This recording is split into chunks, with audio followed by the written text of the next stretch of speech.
Hey everyone, in this lecture we're going to talk about the topic inflation. ठीक है, अब देखो inflation है the topic, it is super important. Why? क्योंकि हर साल 2 से 3 क्वेश्चन आप इसमें एग्जाम में अपनी यूपीएससी में एक्सपेक्ट कर सकते हो. ठीक है, अगर ये क्वेश्चन आपसे डायरेक्टली नहीं भी हुआ then you can easily solve this question indirectly. ठीक है, so this is the thing. अब सवाल है कि होता कैसे सवाल, या तो आपसे वो इन्फ्लेशन का कॉज पूछ लेंगे या आपसे वो इन्फ्लेशन का इफेक्ट पूछ लेंगे. ठीक है, या फिर वो आपसे पूछ लेंगे डिमांड एंड सप्लाई वाला चीज़. ठीक है, तो घुमा फिरा के ये 4 डायनेमिक्स पे क्वेश्चन पूछते हैं, या तो कॉज इफेक्ट या फिर आपका डिमांड सप्लाई. ठीक है, अगर हमने इस पर कमांड कर लिया then we can easily solve 2 to 3 question. ठीक है, और इनडायरेक्टली अगर हम बात करें तो हमारा पूरा का पूरा इकोनॉमी में जो फंडा जो है ना वो क्लियर हो जाएगा. क्योंकि आपके जो क्वेश्चंस आते हैं इकोनॉमी में वो एप्लीकेशन बेस्ड ही आते हैं. अब एप्लीकेशन क्या होता है? एप्लीकेशन यही होता है कि मान लो कि इन्फ्लेशन अगर बढ़ गया तो क्या इम्पैक्ट पड़ेगा, या फिर अगर इन्फ्लेशन बढ़ा है तो उसके क्या क्या कॉजेज हो सकते हैं. ठीक है, या फिर इन्फ्लेशन अगर बढ़ा है तो आरबीआई क्या मेजर लेगी, इन्हीं तरह की बात वो करते हैं. ठीक है, so every dynamics which is possible we will try to discuss in this lecture. थोड़ा लंबा होगा ये लेक्चर. ठीक है, तो please bear with me and trust me, I will be teaching. आपको ऐसा फील होगा कि मैं आपको सामने बैठ के we are learning this 1 to 1. ठीक है, सो इसको हम लोग एकदम सिंप्लीफाई करके पढ़ेंगे. कोई भी डाउट नहीं रहेगा, किसी 1% का डाउट नहीं रहेगा. लेकिन what I expect from you, your 100% focus. And second thing is कि it will be a lecture of 1 to 1.5 hours. ठीक है, क्योंकि this is the heart of your economics. जैसे कि हमने पढ़ा है ना कि fundamental right is the heart of your polity, article 32. ठीक है, उस तरीके से आपकी इकोनॉमी का जो हार्ट है ना, जो इतना हम लेक्चर में देखा है, सबसे इंपॉर्टेंट लेक्चर यही है. ठीक है, सो ये डिजर्व्स द टाइम. ठीक है, तो इसको आराम से करेंगे. ठीक है, ओके, तो without wasting time let's start. Sir समझो कि इन्फ्लेशन है क्या, व्हाट इज़ इन्फ्लेशन. पढ़ते हैं इन्फ्लेशन है क्या, व्हाट इज़ इट. अब समझो इस बात को कि लेट्स से फॉर एग्जांपल कि मैगी का जो प्राइस है, ठीक है, लेट्स से कि मैगी का एक इनिशियल प्राइस होगा, that was let's say 10 rupees था पहले. ओके, अब फिर मैगी का प्राइस बढ़ के अभी प्रेजेंट पे कितना है, it is 14 rupees. Okay, so what can I से कि मैगी का जो प्राइस है, कैन आई से कि मैगी का प्राइस हैज़ इंक्रीज्ड. ठीक है, सो कैन आई से यहाँ से कि मैगी का जो प्राइस है that price has increased. Okay, so price है मेरे को क्या देखने मिला, प्राइस है मेरे को देखने मिला कि प्राइस में इंक्रीज़ हो गया है. ठीक है, अब यहाँ पे समझो कि अगर कोई मेरे से पूछता है कि मेरे को बताओ कि यार व्हाट इज़ द रेट. ठीक है, what is the rate of increase of the price. ठीक है, तो मैं कैसे बताऊँगा? हमें रेट का फॉर्मूला क्या होता है मैथमेटिक्स में कि फाइनल क्वांटिटी माइनस इनिशियल, ठीक है, डिवाइड बाई इनिशियल, यही होता है कुछ तो भी. ठीक है, फाइनल क्या वैल्यू हुई है 14. ठीक है, इनिशियल क्या वैल्यू रही है 10. इनिशियल वैल्यू क्या थी 10. ठीक है, this is the rate, that is your 4/10, somewhere around 0.4. Can I say this is a positive number. ठीक है, तो मैं ये बेसिक मैथ्स है, कोई टफ नहीं, इससे सिंपल मैथ्स नहीं हो सकता इकोनॉमी में. ठीक है, तो ये पॉजिटिव नंबर है. सो कैन आई से कि द रेट इज़ पॉजिटिव. अब ये जो रेट हम कर रहे हैं किस चीज़ का रेट है, this is a rate of inflation, that is inflation का रेट. कैसे? ये जो प्राइस इंक्रीज हुआ है, the general rise in the price of a product, ठीक है, इज कॉल्ड एज इन्फ्लेशन. ठीक है, कि प्राइस में इंक्रीज हो गया.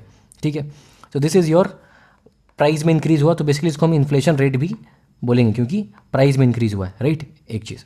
सेकेंड चीज़ कि क्या किसी सिंगल प्रोडक्ट के प्राइस में अगर इंक्रीज हुआ है तो कैन आई से कि इन्फ्लेशन आ गया? नो. अगर सिंगल प्रोडक्ट का प्राइस अगर इंक्रीज हुआ तो वी कैन नॉट से कि इन्फ्लेशन आ गया. क्यों? क्योंकि अगर एक मैगी का से प्राइस हाई हुआ है, मे बी अदर चीज़ों का प्राइस लो हो गया हो. ठीक है, या फिर बराबर रहा हो. So for general inflation to occur in the economy, हमारा क्या होना चाहिए कंडीशन? द कंडीशन इज कि एक पर्टिकुलर बास्केट ऑफ गुड का प्राइस बढ़ना चाहिए, सिर्फ एक से नहीं होगा. ठीक है, इतनी चीज़ क्लियर है यहाँ पे. ओके, अब मेरे को बताओ एक चीज़ आप कि अगर मार्केट में इन्फ्लेशन आ गया, ठीक है, तो कल जो मैं 10 रुपये से एक मैगी खरीद सकता था ना मुझे 14 रुपीज़ देने पड़े. सो कैन आई से कि मेरी जो परचेजिंग पावर है, व्हाट इज परचेजिंग पावर, कि मैं कितना मैगी खरीद सकता हूँ. ठीक है, सो लेट्स से कि आई हैड 100 रुपीज़. अब 100 रुपीज़ में मैं पहले 10 मैगी खरीद सकता था, तो मेरी परचेजिंग पावर जो इनिशियल थी, initial purchasing power was 10 Maggi, मैं 10 मैगी खरीद सकता था. नाउ इफ़ आई से कि मेरी परचेजिंग पावर जो आज के प्रेजेंट टाइम में है, how much will it be?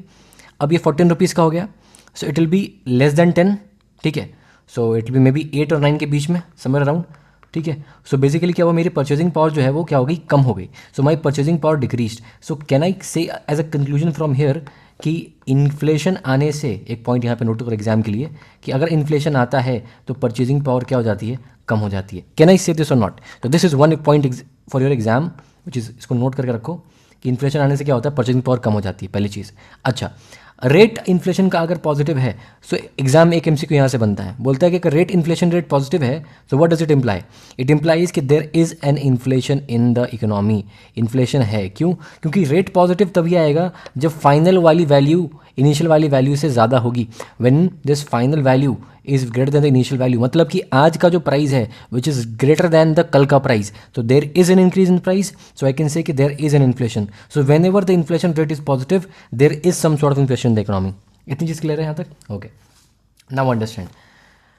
अब यहाँ पे समझो और बातों को समझो कुछ, कि यहाँ पे जैसे कि अब यहाँ पे दो क्वेश्चन आते हैं, ठीक है, कि या तो मेरा जो इन्फ्लेशन रेट है, ठीक है, इट कैन इंक्रीज और डिक्रीज, और या फिर मेरा इन्फ्लेशन रेट पॉजिटिव है या फिर नेगेटिव है। दोनों में बहुत ही कंसेप्चुअल आराम समझो कि अगर कोई मेरे से कह देता है कि इन्फ्लेशन रेट अगर मेरा इंक्रीज या डिक्रीज हो रहा है, मतलब कि कोई चीज़ इंक्रीज डिक्रीज तो तभी होगी ना जब एग्जिस्ट करती है, मतलब कि this quantity will be greater than zero, मतलब कि कुछ तो वैल्यू इसकी होगी, पॉजिटिव वैल्यू होगी, तभी तो इंक्रीज कर रही है डिक्रीज कर रही है, ठीक है। तो ये मेरा रेट इंक्रीज कर रहा है, तो अगर रेट इंक्रीज या डिक्रीज करेगा इसका मतलब है कि there is some inflation in the market, there must be some sort of inflation in the market, ठीक है, देयर मस्ट बी इन्फ्लेशन, क्योंकि कुछ तो इन्फ्लेशन है ना, तभी तो रेट की वैल्यू आई है। अगर रेट की वैल्यू पॉजिटिव मतलब रेट की वैल्यू कुछ एग्जिस्ट करती है, मतलब रेट कहीं ना कहीं तो भी पॉजिटिव है, और रेट पॉजिटिव मतलब कि इन्फ्लेशन तो कहीं ना कहीं है, क्योंकि आज की प्राइस जो है कल की प्राइस से ज़्यादा है, तो इन्फ्लेशन इज एग्जिस्टिंग। सो मतलब कि एक MCQ अगर कोई बोलता है आपसे कि इन्फ्लेशन का रेट अगर इंक्रीज करता है या डिक्रीज करता है, व्हाट डज नेसेसरली मीन्स, तो इट्स मीन्स कि there must be a certain level of inflation in the economy. एक इन्फ्लेशन तो है इकोनॉमी में, मतलब कि प्राइस तो बढ़ा है, ठीक है। सेकंड चीज़ पूछेंगे आपसे, बोलेंगे कि इन्फ्लेशन रेट है वो नेगेटिव है या फिर इन्फ्लेशन रेट अगर जीरो है, ठीक है, तो क्या चीज़ होगी।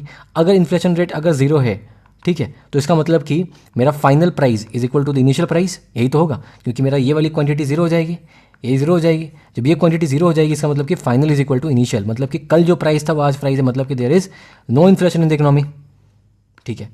अच्छा, अब मैं बोलता हूँ कि ये चीज़ पॉजिटिव है, तो पॉजिटिव मतलब तो यही वाला केस हो गया, मतलब कि final is greater than the initial, इसका मतलब कि there is inflation in the economy, inflation है यहाँ पे इन्फ्लेशन नहीं है। अच्छा, अब ये कहते हैं अगर कि देयर इज नेगेटिव, कि जो रेट है the rate is particularly negative, this inflation rate is basically negative, तो इसका क्या मतलब है कि the final will be less than initial. क्यों?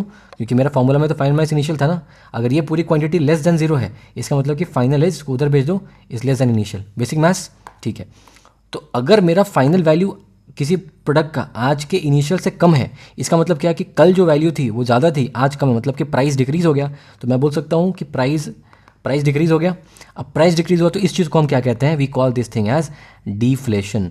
इसको क्या बोलते हैं? इसको बोलते हैं डिफ्लेशन, कि प्राइस ही डिक्रीज़ हो गया है, तो इन्फ्लेशन तो है नहीं, ठीक है, इन्फ्लेशन नेगेटिव है, तो क्या हो गया, प्राइस डिफ्लेट कर गया। क्लियर है यहाँ तक?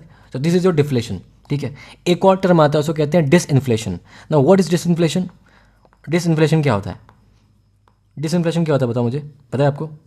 बहुत ईजी है, कुछ नहीं है। देखो, हमने डिफ्लेशन में क्या देखा कि प्राइस डिक्रीज हो रहा है, मतलब कि इन्फ्लेशन तो जीरो है।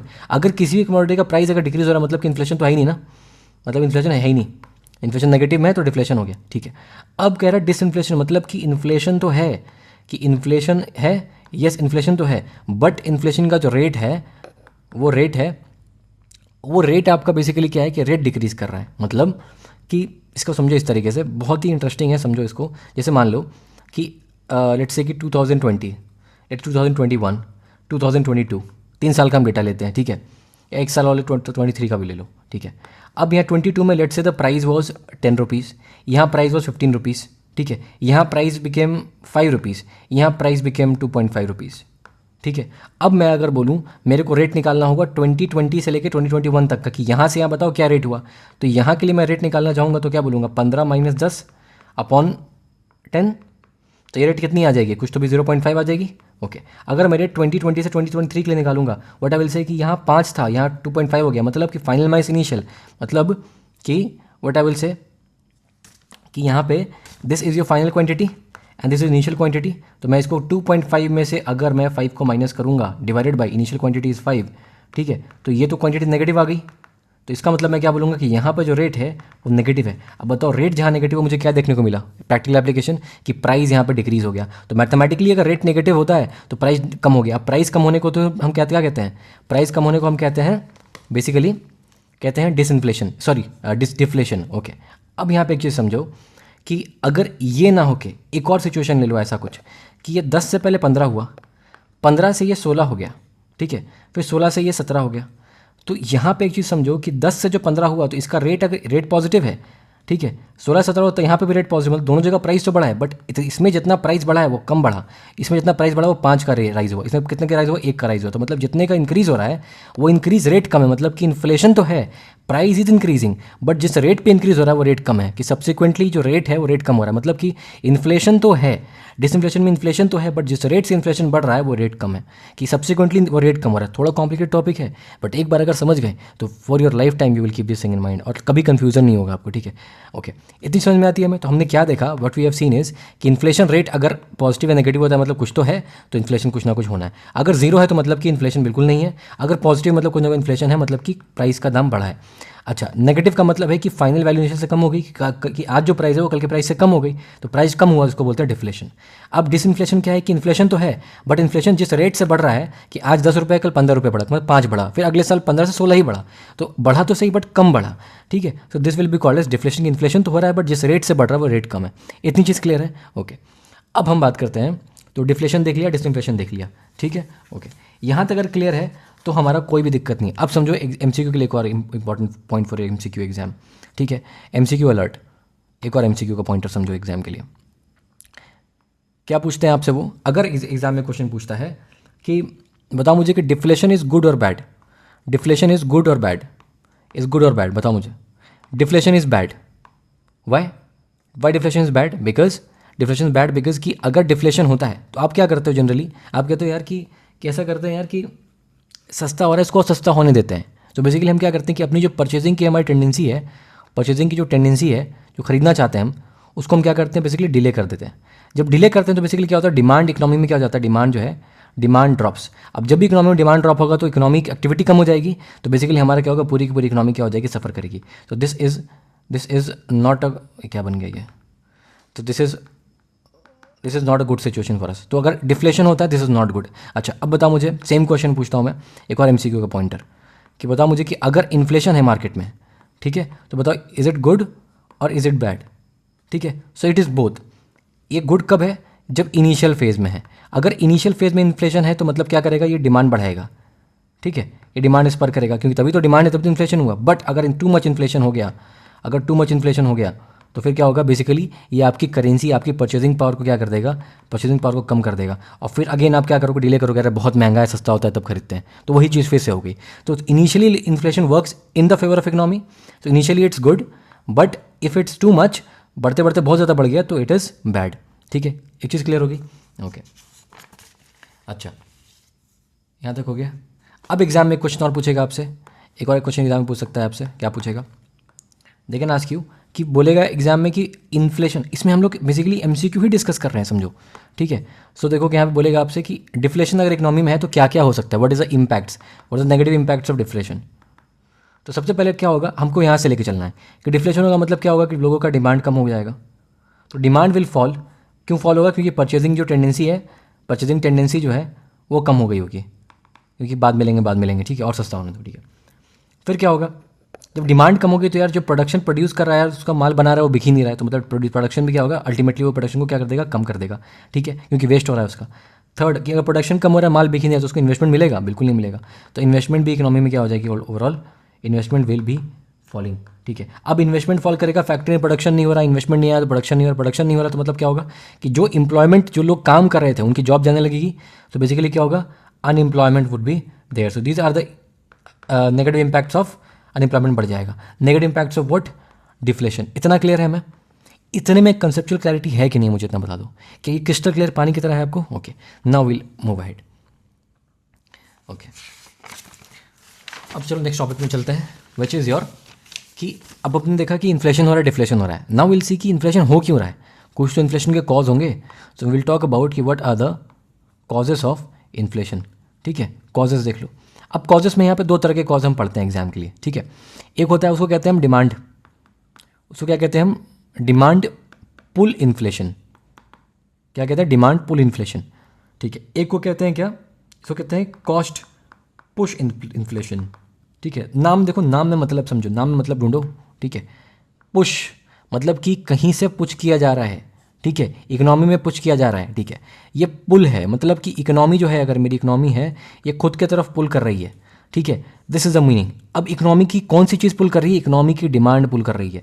ये कौन सी चीज़ पुश कर रही है? कि कॉस्ट पुश कर रहा है, कॉस्ट पुश कर रहा है इन्फ्लेशन को, समझे? तो यहाँ पे इसको समझेंगे बहुत आराम से हम लोग, and it will be very interesting. समझो क्या कह रहा है इसको समझाने से। एक से समझो मेरे से आप पहले कि एग्रीगेट डिमांड क्या होता है। अगर डिमांड मेरे को समझना होगा कि एग्रीगेट डिमांड क्या होता है। लेट्स अंडरस्टैंड कि एग्रीगेट डिमांड क्या है। देखो यहाँ समझो एग्रीगेट डिमांड क्या है। अगर मैं बोलता हूँ आपसे कि एग्रीगेट डिमांड क्या होता है किसी भी चीज़ का इकोनॉमी में, एग्रीगेट डिमांड बेसिकली मीन्स कि demand by all the 4 sectors of economy, मतलब कि demand by 4 sectors of economy. अगर मैंने आपने लेक्चर देखा है, जो मैं उम्मीद करता हूँ देखा है, तो 4 सेक्टर ऑफ इकोनॉमी बता दो कौन कौन से हैं। They are your C plus G plus I plus X minus M. क्या ये 4 सेक्टर्स हैं कि नहीं है? तो इसका मतलब कि जो एग्रीगेट डिमांड होगा मेरा, this aggregate demand basically will be equal to C plus I plus G plus X minus M. अब ये क्या है बेसिकली? ये इक्वेशन किस चीज़ की है? ये इक्वेशन किस चीज़ की है बताओ मुझे। ये इक्वेशन अगर हम बात करें तो सी मीन्स योर, ये क्या है यार, तो basically C means your consumption. अब consumption by who? By household sector, यही तो था हमारा, ठीक है। I means what? I means investment, investment by who? Private sector, ठीक है। G means what? G means the government sector कितना स्पेंड करता है, government sector, okay. X minus A मतलब कि एक्सटर्नल सेक्टर, मतलब कि जो आपका एक्सटर्नल सेक्टर, मतलब कि एक्सटर्नल सेक्टर का मतलब हुआ कि आपका कितना एक्सपोर्ट हो रहा है एंड कितना इंपोर्ट हो रहा है, ठीक है। अच्छा, एक मेरी तरफ से प्रो एडवाइस ले लो कि आप इस लेक्चर को 1.5 या 1.25 पे एटलीस्ट देखना, ठीक है।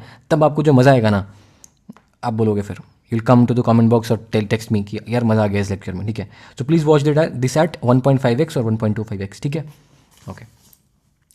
अब मेरे को बताओ कि अगर मैं बोलता हूँ कि मेरा, तो ये लोग मिलके क्या करते हैं, दीज पीपल डिमांड, ये खरीदेगा, हाउस होल्ड सेक्टर खरीदेगा, प्राइवेट सेक्टर खरीदेगा, ये भी खरीदेगा। तो जो इकोनॉमी में प्रोडक्शन हो रहा है उनको कौन खरीदेगा? यही लोग तो खरीदेंगे। तो डिमांड क्रिएट कौन कर रहा है इकोनॉमी में? ये 4 लोग ही इकोनॉमी में डिमांड क्रिएट कर रहे हैं कि या तो आपको एक्सपोर्ट करना है, क्या करना है। These are creating the demands in the economy, ठीक है, ओके। अब ये डिमांड क्रिएट कर रहे हैं, तो ये अगर ज़्यादा डिमांड करेंगे तो मेरा एग्रीगेट डिमांड बढ़ जाएगा। तो मेरा डिमांड क्या करेगा? अगर डिमांड ज़्यादा बढ़ गया इकोनॉमी में तो what it will do, demand अगर बढ़ा इकोनॉमी में, ठीक है, तो अगर मैं बोलूँ कि इनमें से कोई भी, कि अगर मैं बोलूँ यहाँ पे एक स्टेटमेंट लिखूँ कि एग्रीगेट डिमांड अगर मैं बोलूँ कि बढ़ जाए, तो क्यों बढ़े एग्रीगेट डिमांड, ठीक है, इसका कॉज क्या हो? तो इसका कॉज क्या हो सकता है एग्रीगेट डिमांड बढ़ने का? इसका कॉज यहाँ से हो सकता है कि या तो आपका गवर्नमेंट, या तो आपका जो गवर्नमेंट ज़्यादा स्पेंडिंग करे, ज़्यादा चीज़ों का डिमांड करे, या फिर आपका हाउस होल्ड सेक्टर ज़्यादा चीज़ों को कंज्यूम करे, या फिर प्राइवेट सेक्टर ज़्यादा कंज्यूम करे, या फिर हमारा जो एक्सटर्नल सेक्टर वो ज़्यादा कंज्यूम करे, ज़्यादा एक्सपोर्ट कर लें हम, ठीक है। तो अगर इसमें से कोई भी, चारों में से कोई भी अगर डिमांड करता है तो हमारा क्या हो जाएगा, बेसिकली एग्रीगेट डिमांड बढ़ जाएगा। और जैसे ही एग्रीगेट डिमांड बढ़ेगा, तो जैसे ही एग्रीगेट डिमांड हमारा बढ़ेगा, एग्रीगेट डिमांड विल इंक्रीज, और दैट इंप्लाइज कि हमारी इकोनॉमी में क्या होगा, हमारी इकोनॉमी पुल करेगी कि यार मेरे को मैगी चाहिए, सबको मान लो सब मिलकर कह रहे हैं मेरे को मैगी चाहिए, मैगी चाहिए, मैगी चाहिए। तो जो प्रोड्यूसर होगा वो देखेगा कि यार मैगी ही चाहिए इसको, इकोनॉमी में सबको मैगी चाहिए, क्योंकि एवरीबडी इज़ वांटिंग मैगी। तो ये भी हाउस होल्ड सेक्टर, सरकार ने कहा कि सबको सब्सिडी में मैगी ही देंगे, पीडीएस से मैगी ही देंगे। तो सरकार भी कह रही कि मैगी लाओ, प्राइवेट सेक्टर कह रहे हैं कि मेरे को मैगी चाहिए, मेरे को मैगी चाहिए, मैगी बना के केटल में बेचूंगा रोड पे, तो इनको ही मैगी चाहिए। घर वाले कहते हैं कि मैं चावल दाल सब छोड़ के मैगी ही खाऊंगा, तो इनको ही मैगी चाहिए। तो everybody is demanding the Maggi, and सब अगर मैगी डिमांड करते हैं तो बेसिकली क्या होगा कि प्रोड्यूसर को लगेगा यार कि मैगी चाहिए, तो मैगी प्रोड्यूस ज़्यादा करो, और मैगी क्या करो बेसिकली कि मैगी का प्राइस ही बढ़ा दो, ठीक है, क्योंकि सप्लाई तो कहने का लिमिटेड ही होगी ना, अगर तुरंत तो नहीं सप्लाई बढ़ जाएगी, ठीक है। सो इनकी प्राइस इंक्रीज होनी पड़ेगी। तो दैट इज़ वाई अगर मेरा डिमांड ज़्यादा होगा तो डिमांड विल, एग्रीगेट डिमांड होगा तो बेसिकली क्या करेगा, it will create a pull effect, और पुल इफेक्ट से क्या होगा, it will increase the inflation in the economy, ठीक है। This is the connection and this is the interlinking, this is the holistic way to study things, ठीक है। अगर इस तरीके से आप पढ़ते हो तो मेरा यकीन मानिए कि आपको इकोनॉमी में कभी भी कोई प्रॉब्लम नहीं आएगी। सो ये आपका एमसीक्यू के लिए इंपॉर्टेंट पॉइंट देख लिया हमने, ठीक है।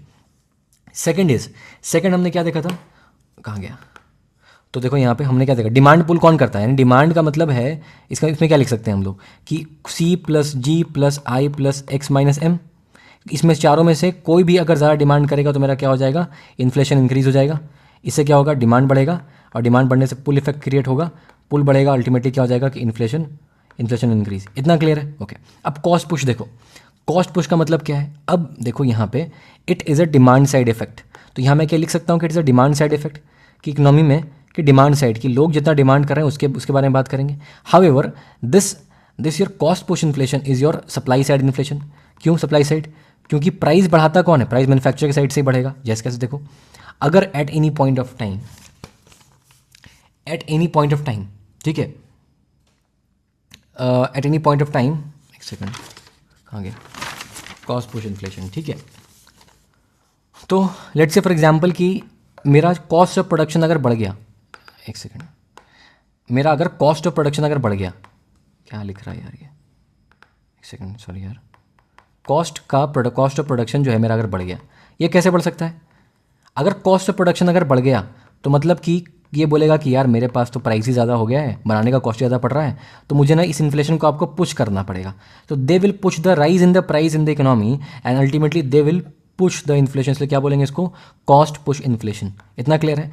अब सवाल यहाँ पे आता है कि व्हाट आर द कॉजेस की जिस कॉस्ट की वजह से ये कॉस्ट ऑफ प्रोडक्शन बढ़ेगा, ठीक है। और यही जो इस कॉस्ट से आपका कॉस्ट ऑफ प्रोडक्शन बढ़ेगा, ultimately that will be the cause of your cost push inflation, ठीक है। तो क्या क्या कॉज हो सकता है? लेट अस से कि आपका रॉ मटेरियल का कॉस्ट बढ़ जाए, जो भी चीज़ आपके फैक्टर प्रोडक्शन है उसमें से कोई बढ़ जाए, रॉ मटेरियल कॉस्ट बढ़ जाए, या फिर मान लो कि आपका बेसिकली लेबर कॉस्ट बढ़ जाए, ठीक है, या फिर मान लो कि आपके लैंड का रेंटल बढ़ जाए, ठीक है, रेंटल ऑफ लैंड बढ़ जाए, मतलब जो हमने पढ़ा था ना फैक्टर ऑफ प्रोडक्शन, तो इसमें फैक्टर प्रोडक्शन से कुछ भी बढ़ जाए जिससे कि आपका प्रोडक्शन कॉस्ट इंक्रीज हो जाए, so that will ultimately result into the cost push inflation. इतनी चीज़ क्लियर है? So this is about your demand pull inflation and cost push inflation, ठीक है। अब यहाँ पे एक चीज़ वेरी इंपॉर्टेंट समझो, very important, which a term called as inflationary gap. क्या बोलते हैं इसको? Inflationary. I can give you written on paper, right, कि इतने ईजी वे में इन्फ्लेशन आपने आज तक समझा नहीं होगा, इसके बाद आपको कोई दिक्कत नहीं आएगी इन्फ्लेशन में, ठीक है। तो इन्फ्लेशनरी गैप मतलब क्या है कि एक गड्ढा है, ठीक है, एक गड्ढा है, ठीक है। अब गड्ढा किस चीज़ से बना, किस चीज़ से? इन्फ्लेशन, ऐसा गड्ढा जिसमें कि इन्फ्लेशन को फिट किया जा सकता है। अब बताओ ये वॉइड कैसे क्रिएट होगा? दिस वॉइड और this gap will be create, जिसमें कि हमको क्या करना होगा, we have to fill the inflation. कि इन्फ्लेशन को बुलाने के लिए ये मतलब इसलिए गड्ढा which is attracting the inflation. अब ये गड्ढा कब बन सकता है इन्फ्लेशनरी गैप? जब मार्केट में ये इन्फ्लेशनरी गैप कब बनेगा बताओ मुझे, कि जब आपका जब डिमांड सप्लाई से ज़्यादा हो जाए, कि जितना सप्लाई है उससे ज़्यादा आप डिमांड कर रहे हो, तो बेसिकली इट विल ऐसा समझो ना कि इन्फ्लेशन इज़ लाइक अ राक्षस एंड उसको ना ये अट्रैक्ट कर रहा है। तो ये कब होगा? जब लोग ज़्यादा डिमांड करेंगे, अरे यार मेरे को और दो, और मैगी दो, और मैगी दो। ये बोलेंगे यार सप्लाई तो हमारे पास कांस्टेंट है, या सप्लाई तो अभी मान लो कि बढ़ाने में टाइम लगेगा ना यार, रातों रात थोड़ी फैक्ट्री में प्रोडक्शन बढ़ा सकते हैं हम। तो अल्टीमेटली डिमांड बढ़ता हुआ दिखेगा तो इनको प्राइस इंक्रीज करना पड़ेगा। So this is something as कि डिमांड अगर सप्लाई से ज़्यादा, एग्रीगेट डिमांड अगर सप्लाई से ज़्यादा है तो that will create a void और that will create a gap, void या फिर gap, and to fill the inflation and that gap particularly is called inflationary gap. तो एमसीक्यू क्या बनेगा एग्जाम में? आपसे पूछते हैं कि इन्फ्लेशनरी गैप क्यों होता है। सिंपल सी बात है कि इन्फ्लेशनरी गैप का जो कॉज है, कॉज क्या इन्फ्लेशनरी गैप का? डिमांड जब सप्लाई से ज़्यादा हो जाए, ठीक है। अब एक और क्वेश्चन आपसे पूछते हैं, क्या एक और question they ask you, very classic question, उसको कहते हैं डिफ्लेशनरी गैप।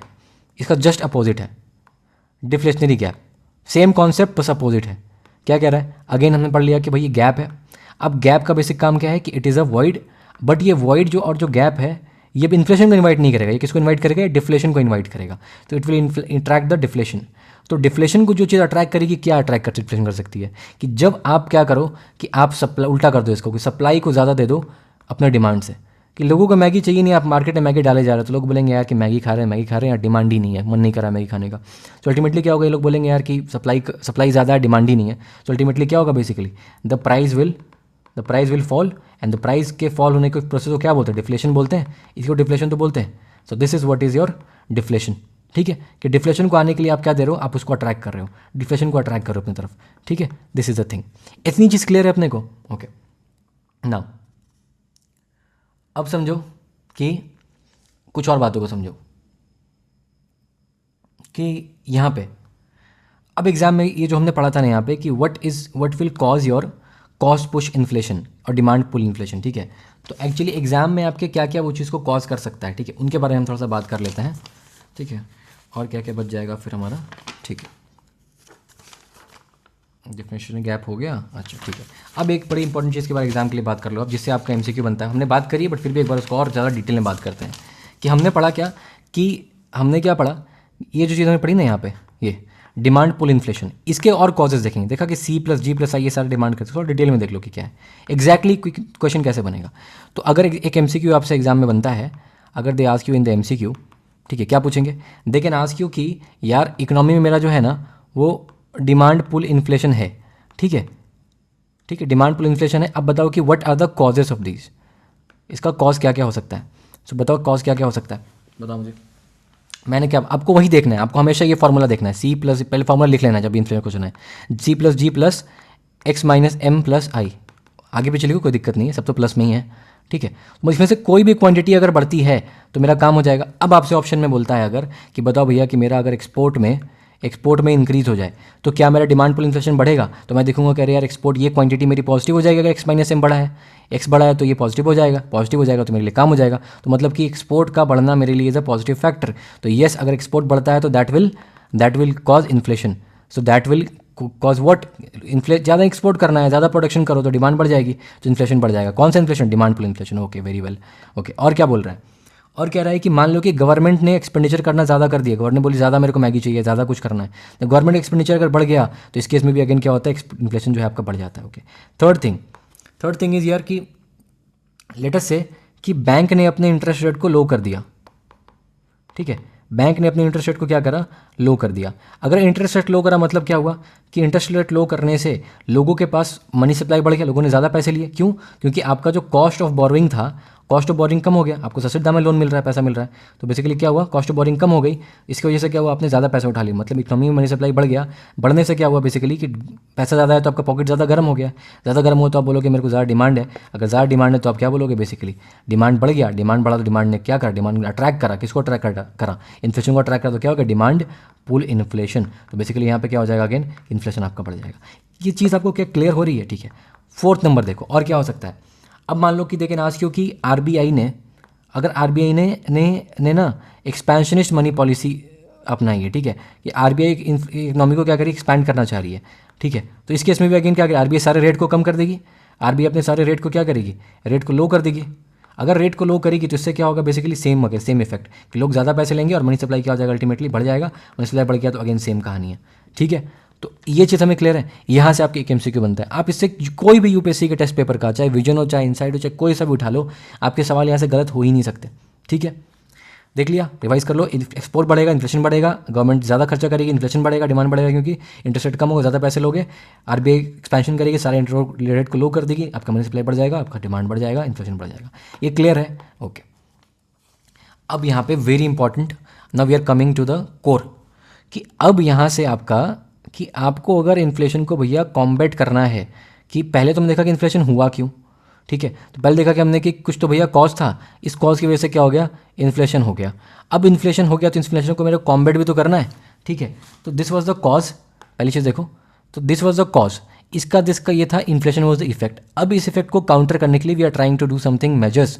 अब कॉम्बैट करने के लिए हम क्या क्या मेजर्स लेंगे, अब मेजर्स हम लेंगे कि हम आप लेंगे, क्या नहीं, ये मेजर्स लेगा कौन, या तो आरबीआई लेगी या तो ये मेजर गवर्नमेंट लेगी, बट पहले कौन लेता है, पहले मेजर आरबीआई लेती है। अगर आरबीआई नहीं कर पा रही है then government will come and support. कैसे गवर्नमेंट सपोर्ट करेगी, अब समझो, सबसे पहले आपको कॉज ढूंढना है, आपको क्या बेसिकली कॉम्बैट कर, जैसे मैं क्योर करता हूँ आपकी प्रॉब्लम को निकाल के, उस तरीके से आपको क्योर करना है। तो what was the issue, the issue was inflation, market में महंगाई है। अब महंगाई को आपको मेजर के थ्रू कॉम्बैट करना है, उससे लड़ना है। महंगाई से लड़ना है तो पहले उसके कॉज को तो ढूंढो, बीमारी से लड़ना, बीमारी के कॉज को तो पकड़ो, तो we have to find the cause of it. तो बेसिक इन्फ्लेशन का कॉज हमने क्या देखा था, बेसिक इन्फ्लेशन का कॉज है कि they can be of two types, या तो अब यहाँ से कॉज ढूंढो, आप यहाँ से आप कॉज ढूंढो, ठीक है। इसको मैं उठा के ना यहाँ रख देता हूँ, एक सेकंड, इसको मैं अच्छे से बना दो, ठीक है। तो ये मेजर लेगा कौन, या तो मेजर लेगा गवर्नमेंट, पहले आरबीआई लेती है, और या तो गवर्नमेंट लेगा, ठीक है। Okay, very well. अब ये देखो कि कॉज मेरा क्या हो सकता है, अगेन वही बात है कि या तो एक आपका वही जो हमने पढ़ा यहाँ पे कि कॉज दो ही था ना यार, उसका कॉज यहाँ क्या पढ़ा था हमने, कॉजेस दो थे, या तो डिमांड पुल था या आपका कॉस्ट पुश था, दोनों के लिए अलग अलग रेमेडी मेजर होगी, ठीक है, सेम चीज़। तो वही लिख लो यहाँ पे अच्छे से, इसको लिखो, थोड़ा सा अच्छे बना, नोट्स हो जाएगा ना आपके लिए, अच्छे से बना लेते हैं, ठीक है। तो इसको अगर मैं इस तरीके से यहाँ पे बनाऊँ, तो पहला तो आपका था डिमांड पुल कर रहे थे आप, मतलब कि इकोनॉमी में डिमांड ज़्यादा है। अब डिमांड ज़्यादा क्यों है, और ये क्या था आपका, ये था आपका कॉस्ट पुश की, मतलब भैया डिमांड की प्रोड्यूसर के साइड से ही मेरा कॉस्ट बढ़ चुका है, ठीक है। तो या तो यहाँ मेरा डिमांड बढ़ा हुआ था और यहाँ पे क्या बढ़ा हुआ था, कॉस्ट बढ़ा हुआ था। अब डिमांड बढ़ा क्यों था, बेसिकली क्योंकि मार्केट में या तो पैसे ज़्यादा थे, अब लोगों के पॉकेट गर्म में, लोग ज़्यादा डिमांड कर रहे हैं, ठीक है, तो ये पैसे ज़्यादा हैं लोगों के पास, तो मेरे को मार्केट से पैसा खींच लेना होगा, मार्केट में अगर मनी सप्लाई ज़्यादा है, मनी सप्लाई खींच लेना होगा। So this was the cause, this was the problem. मैंने प्रॉब्लम आइडेंटिफाई कर लिया कि प्रॉब्लम क्या था, प्रॉब्लम वॉज कि मार्केट में मनी सप्लाई ज़्यादा था। अब मेरे को इस प्रॉब्लम का क्या चाहिए, सोल्यूशन चाहिए। तो सोल्यूशन में सिंपल सा होगा ना, सोल्यूशन में क्या करूँगा, मनी सप्लाई को कम कर दूंगा। अब मनी सप्लाई को मैं जैसे ही कम करूँगा तो उसके लिए आरबीआई क्या करेगी और गवर्नमेंट क्या करेगी। तो बेसिकली अगर मेरे को डिमांड पुल इन्फ्लेशन कम करना है तो मैं क्या करूँगा, मनी सप्लाई को कम करूँगा, क्योंकि इसके बढ़ने से ही डिमांड पुल हुआ था। तो इसको करने के लिए अगर आरबीआई को करना है तो अब आरबीआई क्या मेजर लेगी, आरबीआई बोलेगी कि मैं ऐसा करता हूँ कि I follow something as tight money policy. RBI क्या करेगी, टाइट मनी पॉलिसी करेगी, मतलब कि कंट्रैक्शनिस्ट मनी पॉलिसी भी इसको बोलते हैं। Tight monetary policy money policy use करेगी, मतलब कि आरबीआई अपने जितने भी रेट्स हैं, ठीक है, चाहे आरबीआई का रिवर्स रेपो रेट हो, चाहे रेपो रेट हो, मैंने सब पढ़ाया हुआ है आपको, अभी यहाँ पे समरी दे रहा हूँ मैं आपको। चाहे रेपो रेपो रेट हो, रिवर्स रेपो रेट हो, चाहे आपका बैंक रेट हो, चाहे आपका सीआरआर हो, चाहे आपका एसएलआर हो, इस सबको बढ़ा देगी। तो इन्फ्लेशन जब भी होगा तो याद रखना कि उसको काउंटर करने के लिए सबको बढ़ा देगी। मैंने ट्रिक बताया था आपको कि इन्फ्लेशन मतलब बढ़ना, तो ट्रिक एग्जाम में आए तो सबको बढ़ाना है। अब फंडा समझो, ट्रिक याद नहीं रखना, समझो फंडा। ट्रिक तो मतलब देख लिया ना हमने, फंडा क्या है, अगर रेपो रेट बढ़ाएगी मतलब कि रेट ज़्यादा होगा, ठीक है, रेट ज़्यादा तो लोग बैंक इंटरेस्ट कम लेगी, तो बैंक के पास पैसा कम होगा तो लोगों को पैसा कम लेंड करेगी, ठीक है, तो ये हो गया। रिवर्स रेपो रेट में अगर ये इंटरेस्ट ज़्यादा देगी तो सारे बैंक वाले क्या करेंगे, आरबीआई में पैसा पार्क कर देंगे, उसके बाद पैसा कम बचेगा तो अल्टीमेटली मनी सप्लाई क्या हो गया, कम हो गया। बैंक रेट का अगेन सेम फेनोमेना है। सीआरआर में बोलेगी ज़्यादा रिजर्व रखो तो बैंक का पैसा कम हो गया तो कम लेंडिंग करेगी तो अल्टीमेटली क्या होगा, पैसा कम हो जाएगा। तो this thing we have seen, okay. अब बोलता है कि कॉस्ट पुश को कैसे करोगे, तो कॉस्ट पुश को करने का इसका कॉज क्या था बताओ, कि इसका करने का कॉज था कि भैया मेरा कॉस्ट ही इंक्रीज़ हो गया। अब कॉस्ट इंक्रीज़ क्यों हुआ था, प्रोडक्शन की वजह से। तो मेरा फैक्टर ऑफ प्रोडक्शन, अगर मेरा कॉस्ट ऑफ प्रोडक्शन जो है, जो अगर मेरा एफओपी में बोलूँ, इसका एफओपी का जो कॉस्ट है ये बढ़ गया था, इसको करना है तो या तो सरकार क्या करेगी, सब्सिडी दे देगी लोग को, कंपनी को बोलेगी भैया मैं आपको सब्सिडी देता हूँ, मैगी को 14-15 हो रहा है तो 14 ही बेचो, 1 रुपये मैं देता हूँ आपको, तो यार सरकार सब्सिडी दे दे, पहली चीज़, ठीक है। सेकंड, सरकार क्या कर सकती है, ठीक है, अच्छा इसमें सरकार क्या कर सकती है, डिमांड वाले सरकार क्या कर सकती है, इसमें गवर्नमेंट क्या कर सकती है, गवर्नमेंट ये कर सकती है, गवर्नमेंट बोलेगी यार पैसा ज़्यादा है ना तुम्हारे पास, मैं करता हूँ ऐसा करता हूँ, मैं टैक्स कर देता हूँ, मैं तुमसे टैक्स लूँगा तो पैसा तुम्हारे पास ऑटोमेटिकली क्या हो जाएगा, कम हो जाएगा। सो अगर डिमांड पुल इन्फ्लेशन तो सरकार क्या करेगी, टैक्स को बढ़ा देगी, ठीक है। अगर कॉस्ट पुश इन्फ्लेशन को काउंटर करना है तो इसमें आरबीआई का रोल लिमिटेड है कॉस्ट पुश में, ठीक है। तो इसमें कॉस्ट पुश में बेसिक रोल किसका है, गवर्नमेंट का है, ठीक है। और डिमांड पुल में मेन रोल किसका है, आरबीआई का रोल है। इसमें आरबीआई का रोल ज़्यादा है क्योंकि मॉनेटरी पॉलिसी ट्रांसमिशन इसमें अच्छा होता है। इसमें गवर्नमेंट का रोल ज़्यादा है, कैसे, सब्सिडी गवर्नमेंट बढ़ा सकती है, ठीक है। और गवर्नमेंट क्या कर सकती है इसको करने के लिए, ठीक है, और क्या कर सकती है, देखो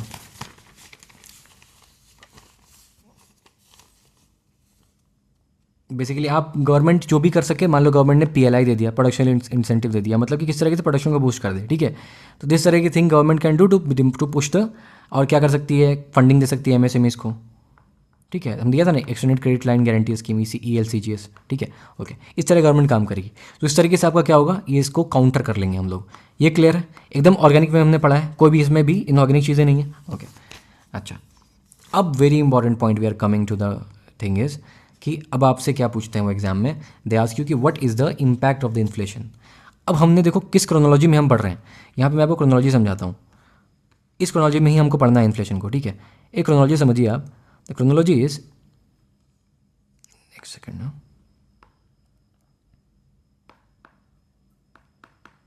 क्रोनोलॉजी क्या कहती है कि आपको पहले समझना है कि इन्फ्लेशन का यहाँ समझते हैं हम लोग क्रोनोलॉजी क्या है, ठीक है, ठीक है, ठीक है। ये क्रोनोलॉजी समझिए आप क्या है कि आपको समझने से पहले कि इन्फ्लेशन का कॉज क्या रहा, ठीक है, इन्फ्लेशन का कॉज क्या था। अब इन्फ्लेशन का कॉज समझा तो हमने देखा कि इन्फ्लेशन के कॉज की वजह से बेसिकली भैया इन्फ्लेशन हुआ था। इन्फ्लेशन हुआ तो भैया इन्फ्लेशन क्या करना है आपको, इन्फ्लेशन को आपको कॉम्बैट करना है, ठीक है। अच्छा, इसको कॉम्बैट करना है, ठीक है।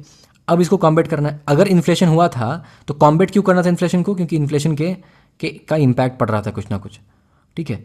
तो इम्पैक्ट पड़ रहा था इसलिए हमको क्या करना था, उसको कॉम्बैट करना था। तो अब हमें देखना है कि इसका इम्पैक्ट किस पे पड़ता है, कि एक इंडिविजुअल पे क्या इम्पैक्ट पड़ेगा, ठीक है, हमारी करेंसी पे क्या इम्पैक्ट पड़ेगा, रुपया पे क्या इम्पैक्ट पड़ेगा, रुपया बढ़ेगा ही घटेगा।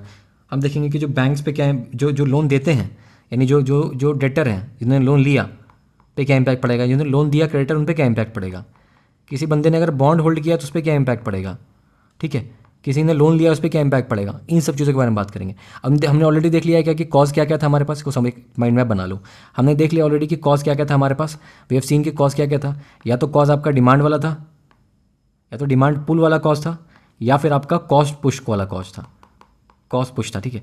दोनों का हमने देख लिया क्या क्या था, ठीक है। ये आपका बेसिकली फैक्टर प्रोडक्शन वाला था, और ये क्या था आपका C plus G plus X plus M minus M plus आपका आई, ठीक है। इन चारों सेक्टर जितना खरीद रहे हैं और ये चारों जितना डिमांड कर रहे हैं, ठीक है। ये कम समवट जीडीपी टाइप सी है।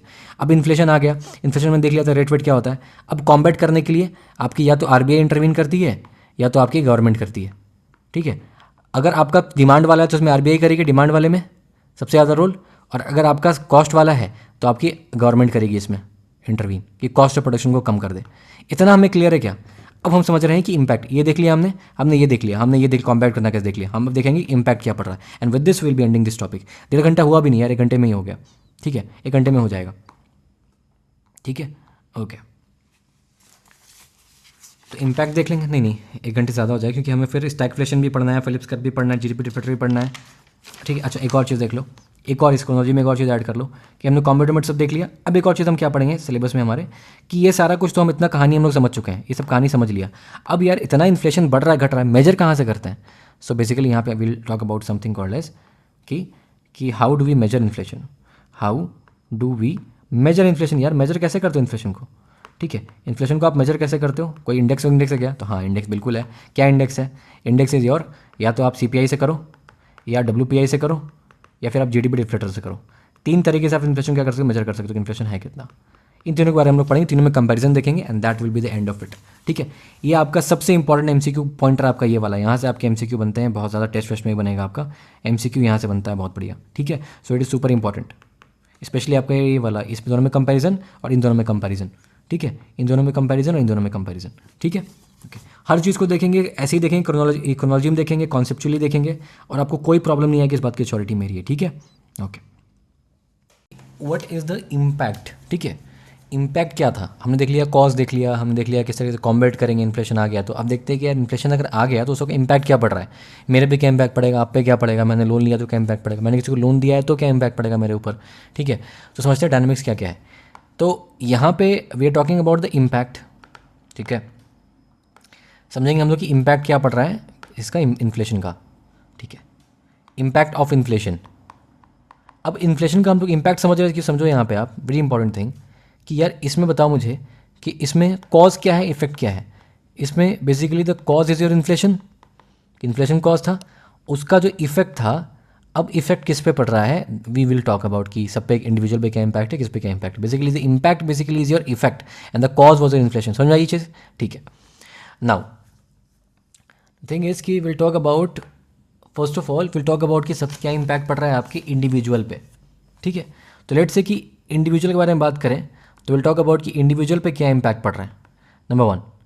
अब इंडिविजुअल में क्या क्या आ जाएगा हमारा, इंडिविजुअल में लेट से कि एक कोई हाउस होल्ड वाला है, एक घर का आदमी है जो कि घर की चीज़ों को सिर्फ खरीद रहा है, उस पर क्या इम्पैक्ट पड़ेगा।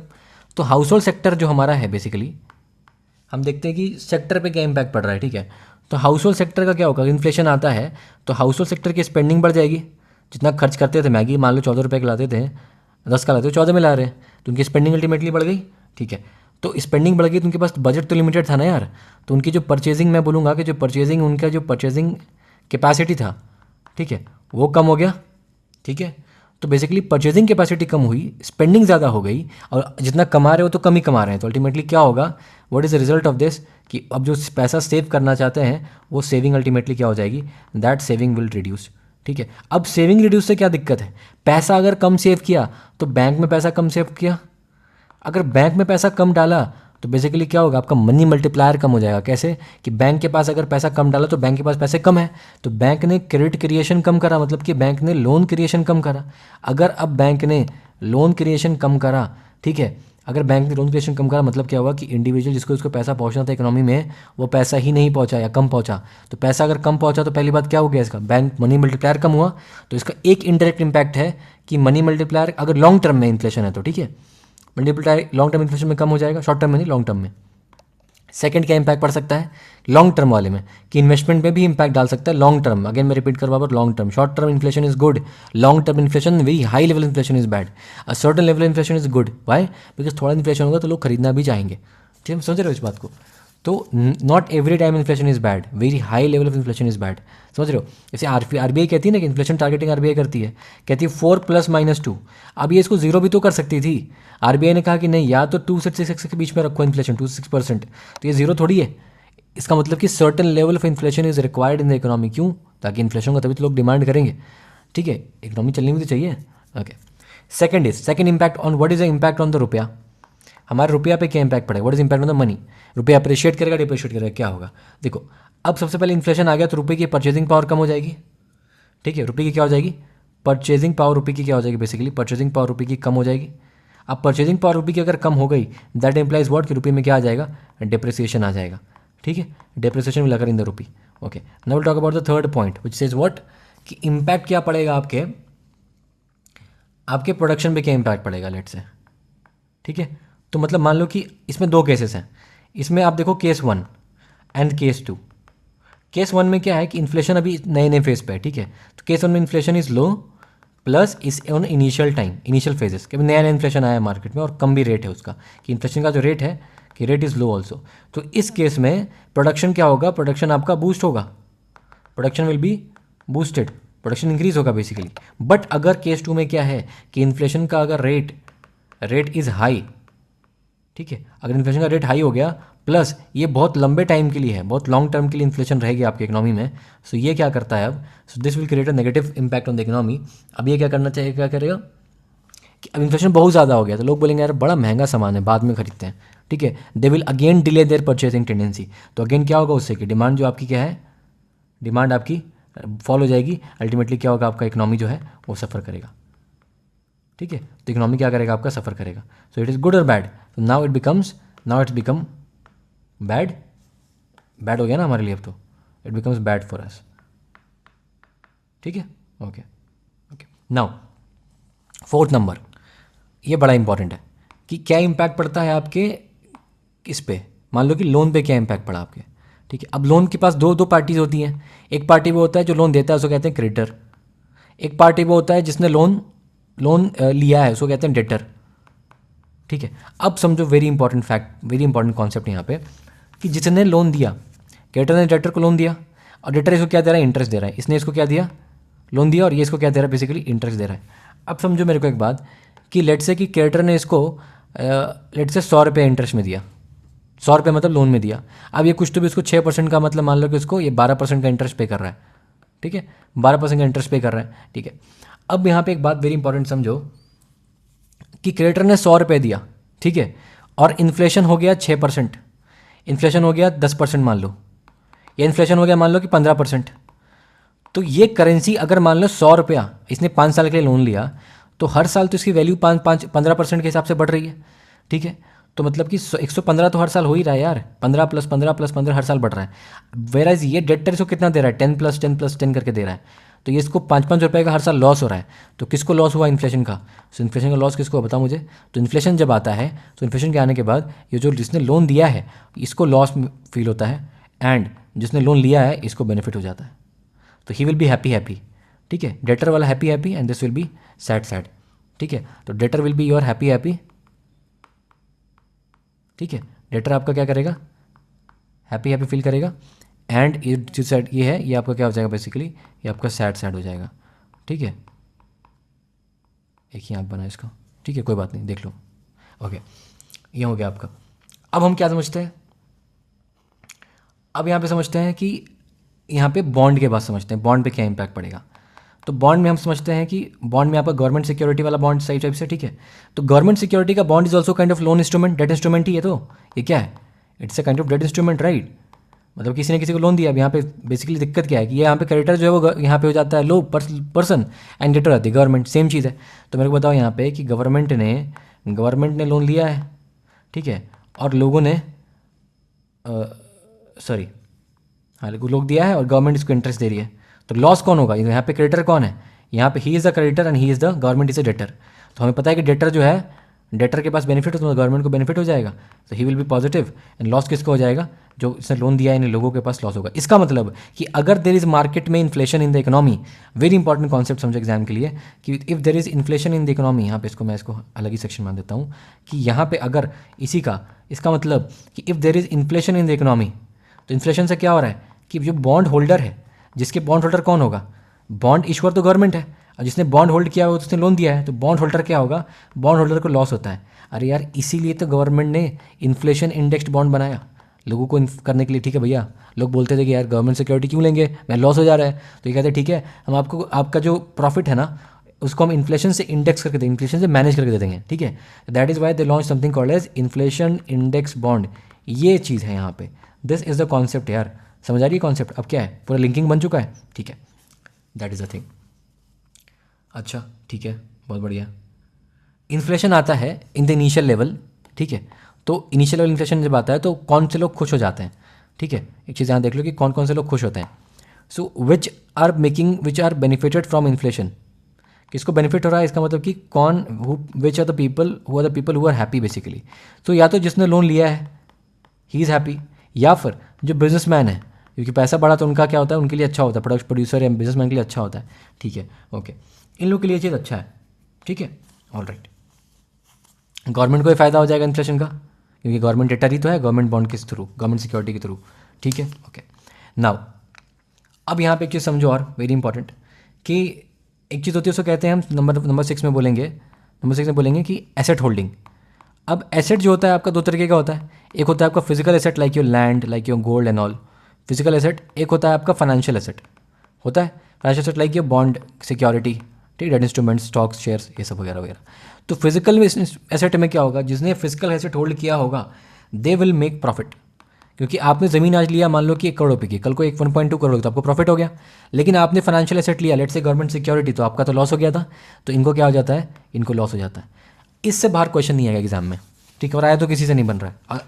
अगर आ भी गया तो फिर आपको फ़ायदा होगा, क्योंकि आप इतना अगर आप कॉन्सेप्ट आपका क्लियर है ना, तो एग्जाम में तो क्वेश्चन आपसे रुकने वाला नहीं है, ठीक है।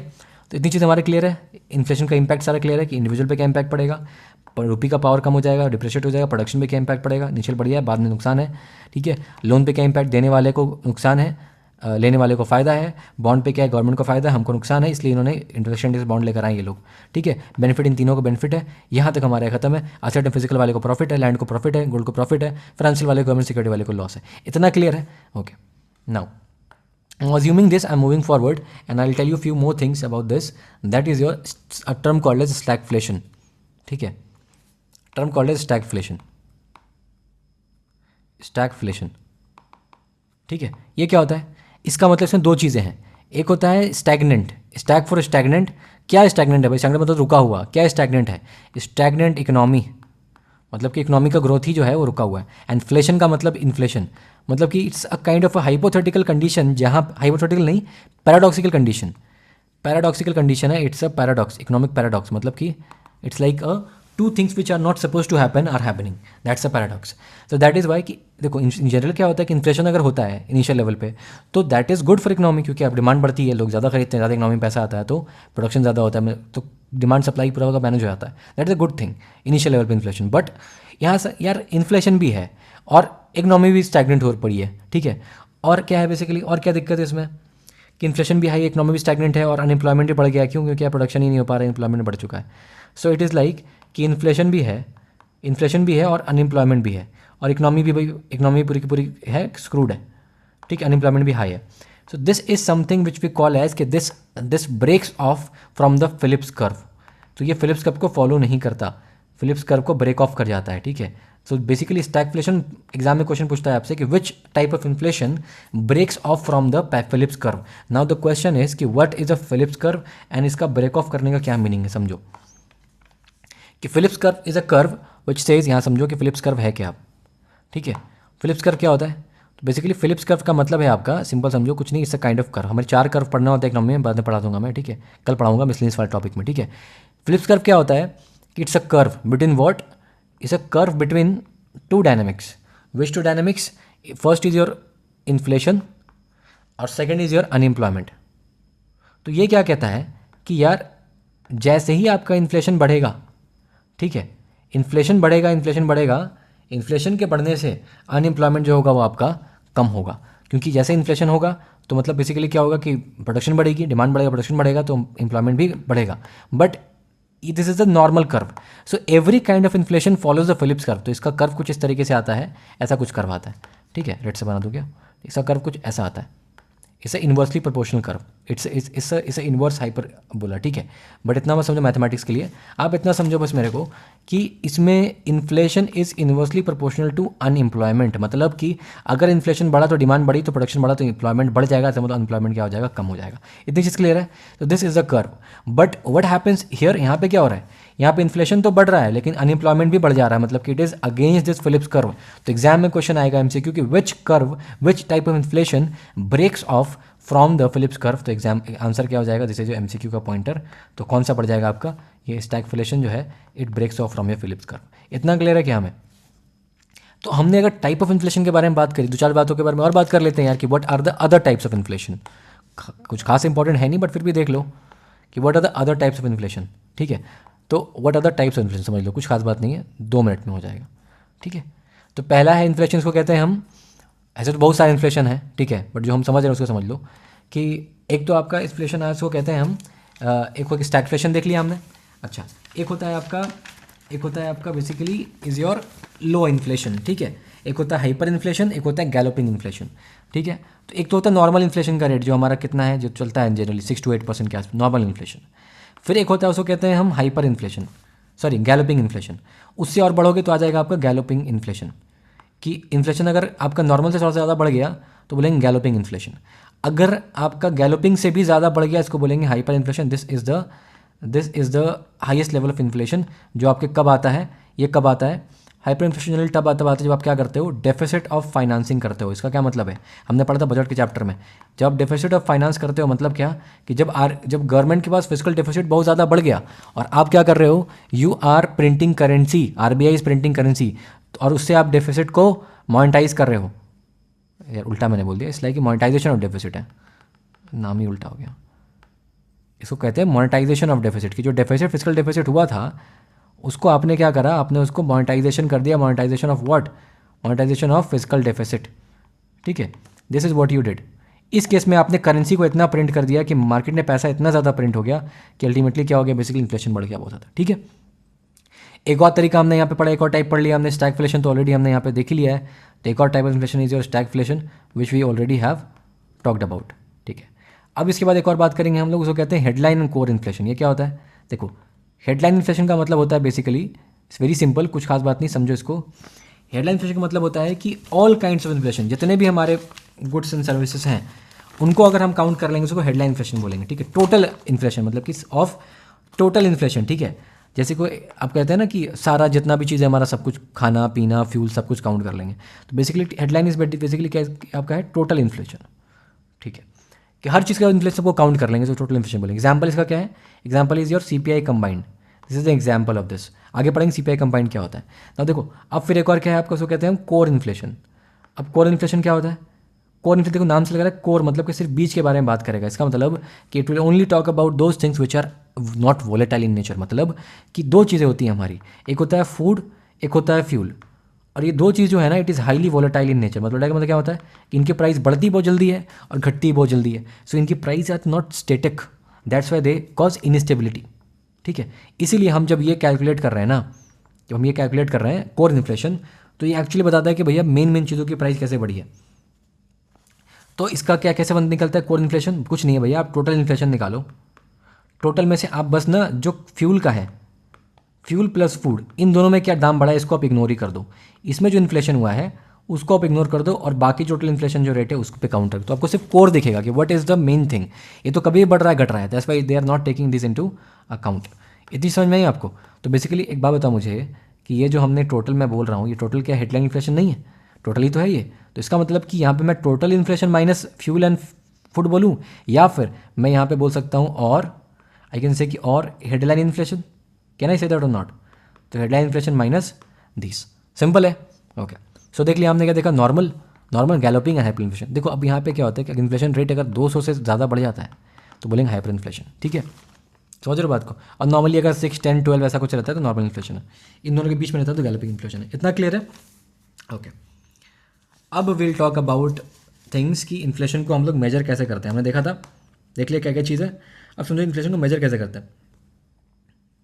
मेजर कैसे कर रहे हैं हम लोग, मेजर करते हैं इन्फ्लेशन सीपीआई से, डब्ल्यूपीआई से एंड जीडीपी डिफरेंस, तीन चीज़ों से मेजर, तीनों को देखते हैं आपस में क्या क्या है। सबसे पहले समझो कि सीपीआई वर्सेस डब्ल्यूपीआई क्या है। ठीक है, समझो CPI वर्सेस WPI क्या है, एक सेकंड ना। So will talk about something called as CPI versus WPI। 1 घंटे में निपटा दूंगा लेक्चर को, ठीक है, टेंशन नहीं लो, आराम से पढ़ो बस।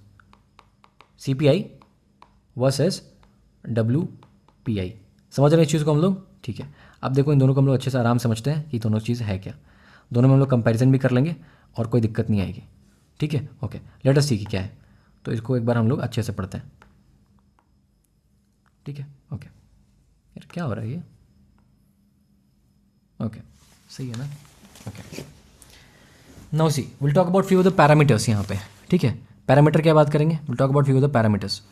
सबसे पहला पैरामीटर हम लोग बात करेंगे, विल टॉक फ्यू पैरामीटर, सबसे पहला पैरामीटर बात करेंगे हम लोग कि इन दोनों में डिफरेंस जब देखेंगे तो समझो इससे बहुत इंपॉर्टेंट है, it's a super important topic, यहाँ से आपका कभी भी किसी साल भी क्वेश्चन आ सकता है, ठीक है।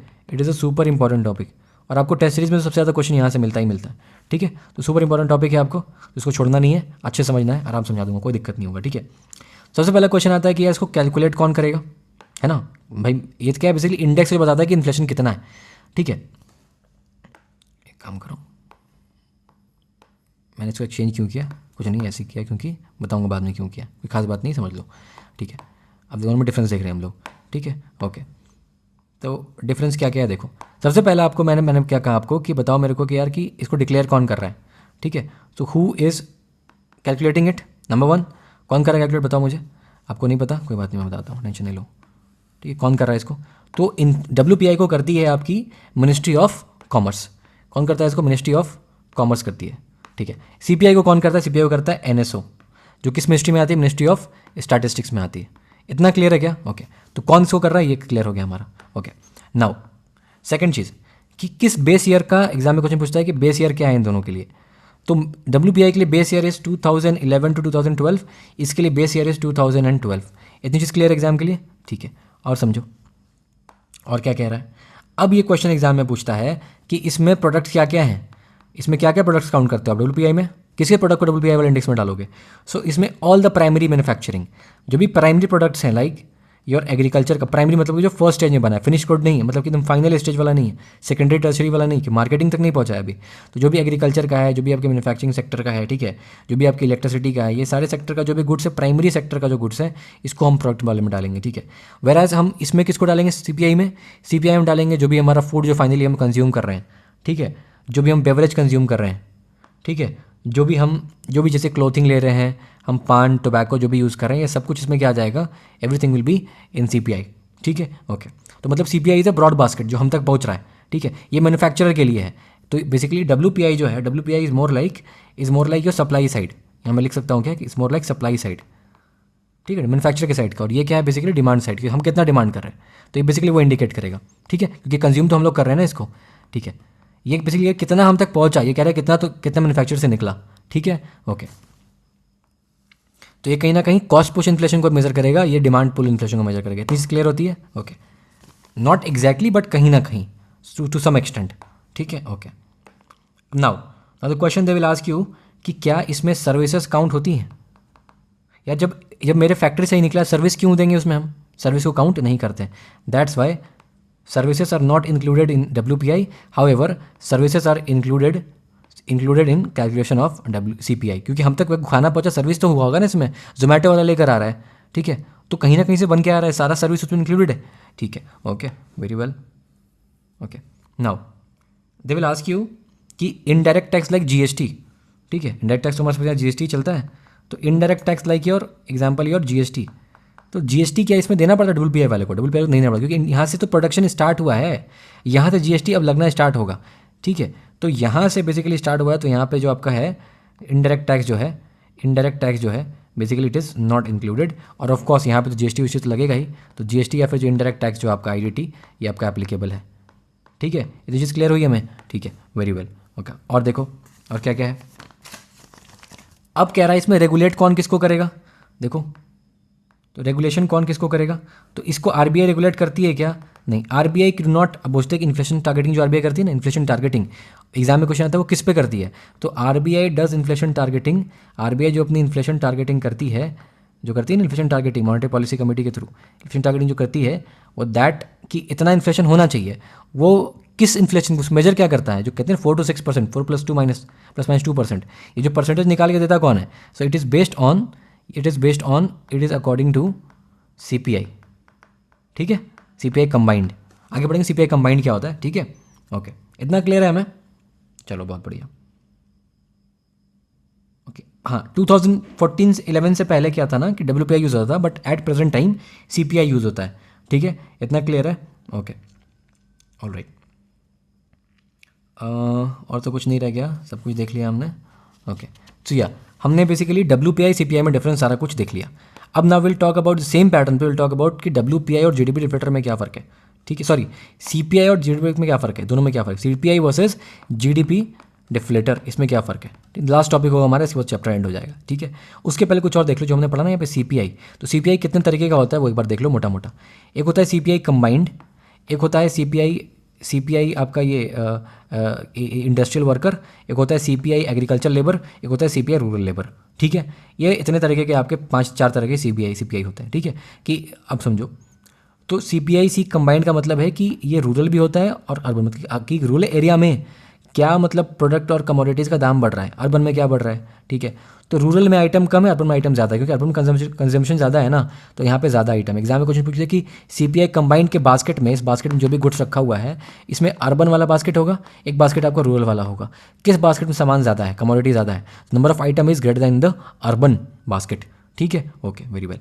अब एक क्वेश्चन पूछता है MCQ आपसे, यहाँ से एक MCQ पूछता है आपसे कि बोलता है ना कि ये जो CPIC है ये स्टेट वाइज रिलीज़ होता है कि सिर्फ नेशन वाइज, दोनों वाइज होता है, नेशन वाइज भी होता है, स्टेट वाइज भी होता है। एक MCQ यहाँ पे रिलीज़ कौन करता है, CSO करता है। एक MCQ यहाँ पे बेस ईयर क्या है 2012, ये MCQ यहाँ पे, ठीक है। इतना MCQ यहाँ से बनता है, दैट्स इट। अब आ जाओ, बाकी तो MCQ जो बनता है यहाँ पे हमने देख ही लिया है, कंसेप्चुअल वाला, okay. Now come here, CPI industrial worker कौन करता है, लेबर ब्यूरो करता है, मिनिस्ट्री ऑफ लेबर। देखो CPI एग्रीकल्चर पर कौन करता है, labour bureau, ministry of labour. ये कौन करता है, labour bureau, ministry of labour. इसका मतलब समरी क्या बोलेंगे कि सिर्फ और सिर्फ CPI जो कंबाइंड है उसको NSO करता है, बाकी सबको all other by the labour bureau, ministry of labour. इतना क्लियर है? बस ये इतना कर लिया, हमारा काम खत्म। अब हम लोग बात करेंगे most important topic, that is your CPI versus GDP deflator, ठीक है। एक बात मुझे छोटा सा आराम से बता दो, एक मिनट। हाँ, tell me, just think in your mind कि व्हाट इज GDP डिफ्लेटर। पढ़ा हुआ है हमने, ठीक है।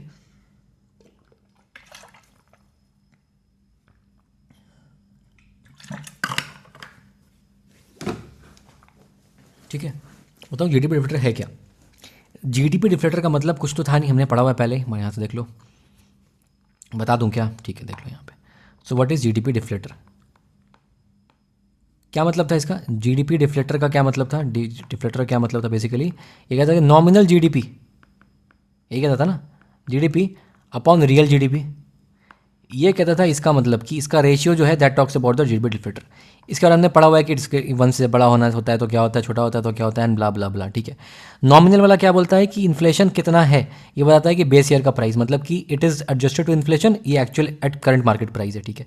तो अगर ये नॉमिनल GDP अगर ज़्यादा हो गया तो इसका मतलब क्या हुआ कि आज की प्राइस ज़्यादा है, ये पहले की प्राइस कम थी, ये होगा ना। अगर ये ज़्यादा हुआ GDP डिफ्लेटर तो ये ओवरऑल न्यूमरेटर बड़ा होगा, इसका मतलब कि नॉमिनल वाला बड़ा है। नॉमिनल बड़ा का क्या मतलब है कि इन्फ्लेशन ज़्यादा है, तो इसका मतलब कि अगर GDP डिफ्लेटर ज़्यादा है तो inflation is also high, simple as that, okay.